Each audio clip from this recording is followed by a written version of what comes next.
Assalamualaikum warahmatullahi wabarakatuh. Bismillahirrahmanirrahim. Alhamdulillahirrabbilalamin. Wabihi nasta'in. Wassalatu wassalamu ala rasulih wa ala alihi wa sahbihi ajma'in. Pertamanya kita panjatkan kesyukuran kita ke hadrat Allah Subhanahu wa ta'ala kerana pada hari ini kita masih lagi boleh melakukan aktiviti-aktiviti harian dalam keadaan bebas. Alhamdulillah, kita dalam keadaan yang sihat walafiat. Baiklah, hari ini saya nak berkongsi satu ilmu yang saya rasa sangat baik untuk saya kongsikan bersama-sama berkaitan dengan cara bagaimana untuk kita memiliki rumah idaman kita di sini. Jom kita saksikan. Berapa ramai manusia berhempas pulas bekerja siang dan malam, ligat ke sana sini untuk mencari sumber pendapatan. Salah satunya untuk memiliki rumah idaman. Hujung bulan mengira wang di tangan sebelum diagihkan mengikut kehendak dan keperluan yang akhirnya hanya bersisa.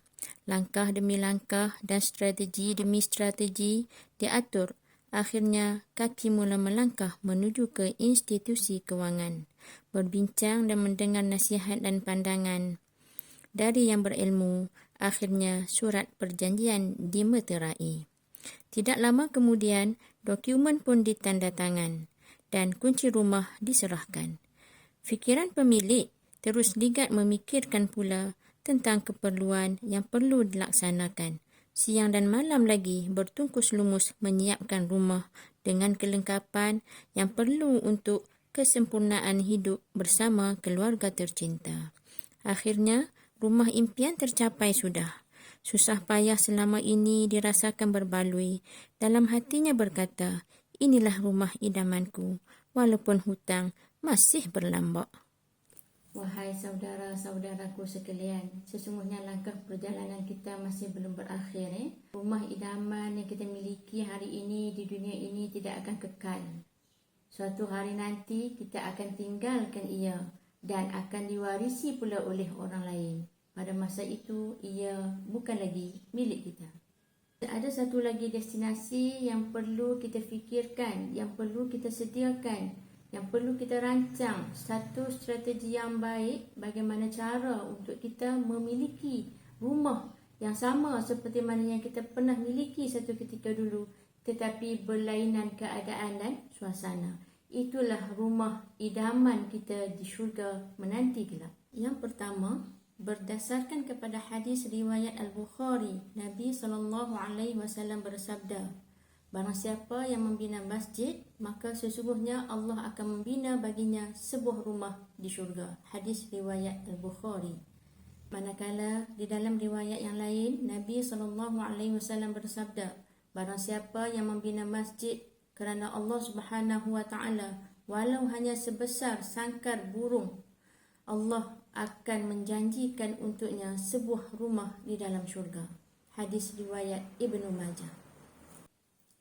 Yang kedua, sama-samalah kita memperbaiki diri kita, akhlak kita agar menjadi insan yang terpuji di sisi Allah Subhanahu wa ta'ala. Jom kita perbaiki diri, kita perbaiki akhlak, jom kita jadi baik. Jom kita hentikan pertengkaran, perbalahan, permusuhan. Sebaliknya, eratkan kembali kasih sayang, silaturahim, perpaduan kerana Allah Subhanahu wa ta'ala. Dan lagi satu, jom kita hentikan pembohongan, pendustaan walaupun di dalam senda gurau kita sehari-harian. Kerana Allah menjaminkan untuk 3 golongan ini rumah di dalam syurga. Golongan yang pertama akan memiliki rumah di pinggiran syurga sekiranya mereka menghentikan pertengkaran walau sekalipun mereka di pihak yang benar. Manakala untuk golongan yang kedua, Allah janjikan rumah buat mereka di tengah-tengah syurga bagi mereka yang meninggalkan pendustaan, pembohongan sekalipun ketika dalam keadaan bergurau senda. Yang ketiga, Allah bina di tempat yang tinggi di dalam syurga bagi mereka yang memiliki akhlak-akhlak yang baik. Oleh itu, jom kita berubah jadi baik. Jom kita berubah jadi manusia yang di sisi Allah senantiasa dipuji, bukan lagi dicaci.